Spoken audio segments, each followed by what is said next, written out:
Hello ami des livres, j'espère que tu vas bien, que tu as la pêche. Et aujourd'hui ami des livres, je vais te dévoiler les origines de la fantasy, genre fétiche de J.R.R. Tolkien, sur lequel je travaille depuis bientôt 2 ans. Qu'est-ce que la fantasy? Avant que j'en apprenne plus sur le sujet, c'était pour moi un beau mélange de chevalerie, d'intervention de magiciens, avec des créatures imaginaires comme les dragons, les elfes, les nains, les trolls, etc. Les contes de fées de Charles Perrault et des frères Grimm en sont de parfaits exemples. Je n'étais pas très loin de la vérité, ceci dit, ça va plus loin que ça. Quand je dis que je n'étais pas loin de la vérité, c'est dans le sens où l'irrationnel, le merveilleux et les événements surnaturels sont monnaie courante dans tout le récit, et sont naturellement acceptés par le lecteur. Ce qui n'est pas forcément le cas dans un récit plus réaliste, où la survenue du paranormal dérange, intrigue et, en général, terrifie.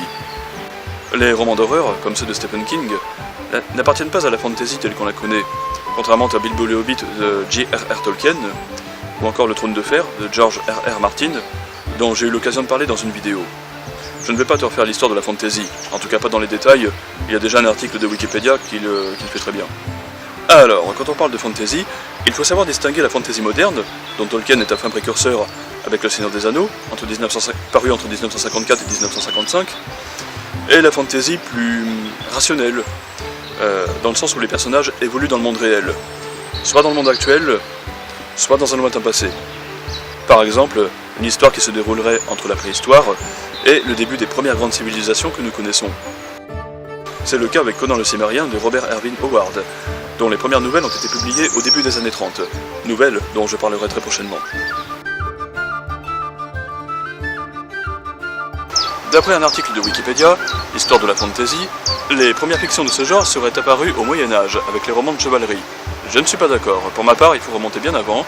En fait, je dirais même que la fantasy est le genre originel, le genre de l'imaginaire par excellence. Les premiers récits de fantasy, et je dirais même d'heroic fantasy, sont primitifs, puisqu'ils datent des premières grandes civilisations de l'humanité. Hercule, Jason, Persée, et les dieux comme Zeus, Héra, Apollon, mais j'en passe, ça te dit quelque chose? Là, je parle de la mythologie grecque, mais oui, pour moi, les mythes sont des récits d'heroic fantasy. Il y a un récit que je vais te raconter, considéré comme le plus vieux au monde. Tu connais l'épopée de Gilgamesh? Gilgamesh était le roi de la cité d'Uruk, en Mésopotamie, c'est-à-dire l'Irak actuel, grosso modo. On dit qu'il aurait régné vers 2600 avant Jésus-Christ. Ses sujets se plaignaient de sa cruauté et de sa brutalité. C'est pourquoi la déesse Aruru façonna un être aussi puissant que Gilgamesh, sinon plus, elle le nomma Enkidu. Un combat colossal s'engagea entre les deux hommes. Malgré son ardeur guerrière, Gilgamesh se savait incapable de défaire Enkidu, car celui-ci était un sauvage, vivant dans la nature, parmi les bêtes, protégé par sa harde. Pour le vaincre, une courtisane nommée la Joyeuse, ou Shamat, suivant les versions, fut envoyée dans la nature pour séduire Enkidu. Excité, Enkidu lui fit l'amour pendant 6 jours et 7 nuits, jusqu'à ce que la Joyeuse lui propose de venir à Uruk, pour qu'il devienne enfin quelqu'un de raffiné, comme tous les beaux gaillards de la cité. Enkidu fut convaincu de quitter sa harde, qui lui était devenue hostile, pour aller à Uruk. Puis, contre toute attente, Enkidu et Gilgamesh devinrent les meilleurs amis du monde. Ensemble, ils remportèrent de nombreux exploits, comme leur victoire sur Umbaba, le gardien de la forêt des cèdres, où vivent les dieux. Puis la déesse Ishtar leur envoya un taureau céleste après que Gilgamesh ait refusé ses avances. Mais une fois de plus, les deux hommes revinrent victorieux à Uruk. Ishtar, délaissée, ne décolléra pas. Elle envoya une maladie incurable à Enkidu, qui succomba peu de temps après. Gilgamesh pleura son ami.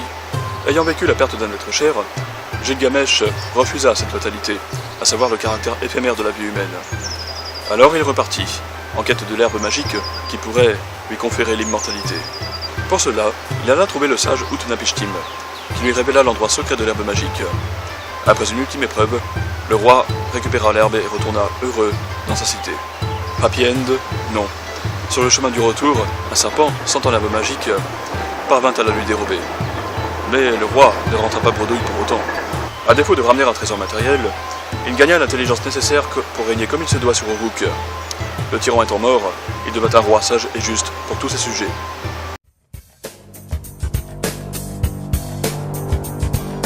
Belle histoire, non?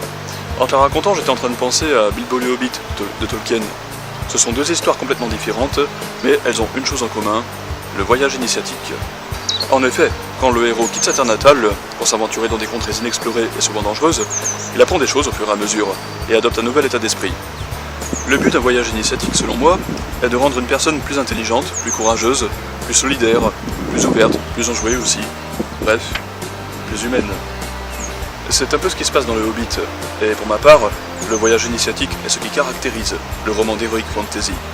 Héroïque, oui, car le personnage finit par devenir un héros, un vrai, ce que son maître, la plupart du temps il en a un, attendait de lui.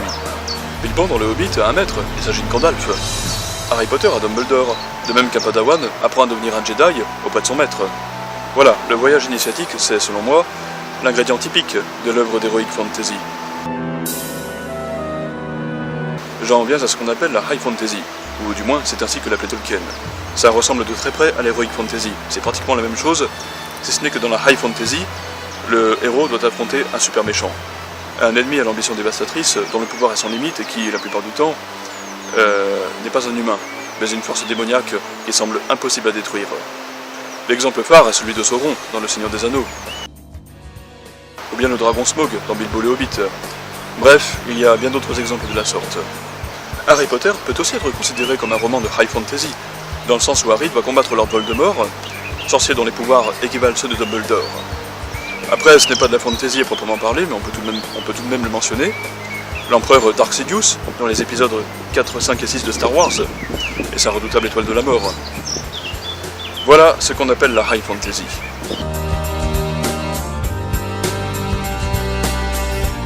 Il y a encore un sous-genre de la fantasy que j'ai mentionné dans la vidéo sur Game of Thrones. Il s'agit de la Dark Fantasy. Rien à voir avec le film du même nom, ok? Genre auquel appartient le Trône de Fer et Conan le Cimérien. Quelles sont les caractéristiques de la Dark Fantasy? Eh bien, comme son nom l'indique, c'est de la fantasy noire. Alors, il y a certes des ennemis à combattre, comme dans l'héroïque et la High Fantasy, mais c'est un genre que je considère plus réaliste que les autres, dans le sens où chacun de nous est potentiellement méchant. Il n'y a pas d'un côté les gentils et d'un côté les méchants. De par son ambiance pessimiste, l'auteur met en scène des personnages abattus par les épreuves de la vie, souvent aigris, mais néanmoins volontaires, surtout quand il s'agit de sauver sa peau. Les combats et les scènes brutales sont décrits en détail, on présente ainsi les personnages et, bien entendu, le lecteur. Il existe des romans types de Dark Fantasy. Les livres sur les vampires en sont de bons exemples. On peut aussi intégrer les livres de Howard Phillips Lovecraft, comme l'Appel de Cthulhu et le mythe de Cthulhu. Certains livres sur les loups-garous, les spectres, tout ça peut en faire partie. On peut aussi intégrer le cycle de la Compagnie Noire, que j'ai eu l'occasion de lire. Certains romans de Stephen King aussi.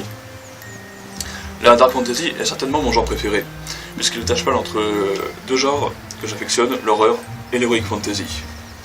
Mais on dit que c'est le poème nordique Beowulf qui est le précurseur de la Dark Fantasy, dans le sens où l'attaque du monstre Grendel sur Éoroth est particulièrement violente, frôlant ainsi avec cet autre genre que j'affectionne, l'horreur.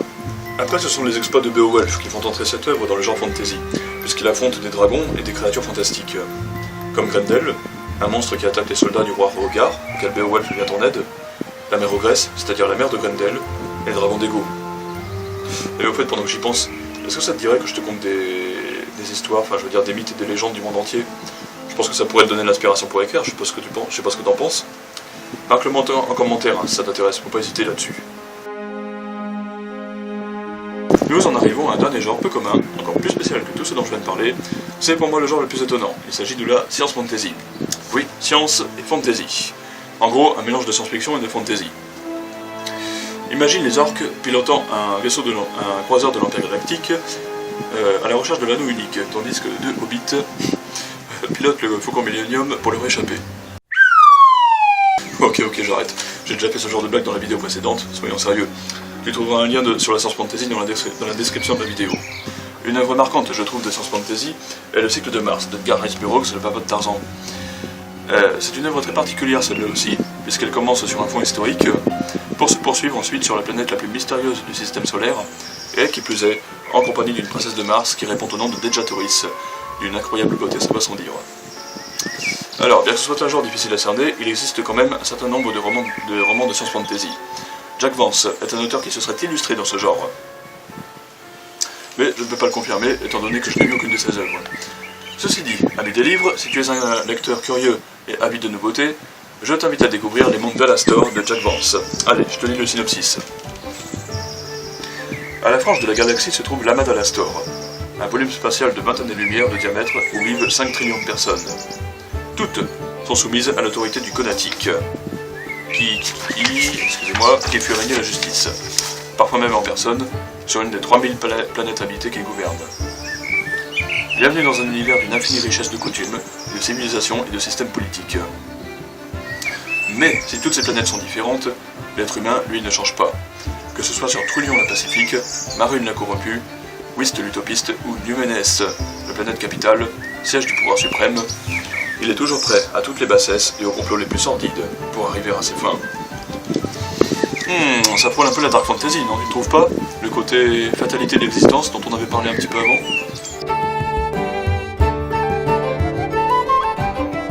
Oui, bien sûr, comme je te disais dans Comment bien commencer son roman, tu peux choisir un genre, qui sera le genre principal de ton roman, je sais pas, l'Heroic Fantasy par exemple, et y incorporer des caractéristiques d'un autre genre, la Dark Fantasy, en développant une atmosphère plus sombre dans certains passages de ton récit. Je complète ce dont j'avais parlé dans la vidéo précédente. Voilà mes délibres, j'espère que cette vidéo t'a plu, qu'elle t'a été utile. N'oublie pas de mettre un pouce bleu en bas de la vidéo, à la partager sur les réseaux sociaux, et bien sûr à t'abonner à la chaîne si ce n'est pas encore fait. Quant à moi, je te dis à très bientôt pour de prochaines aventures littéraires. C'était Benjamin. Ciao!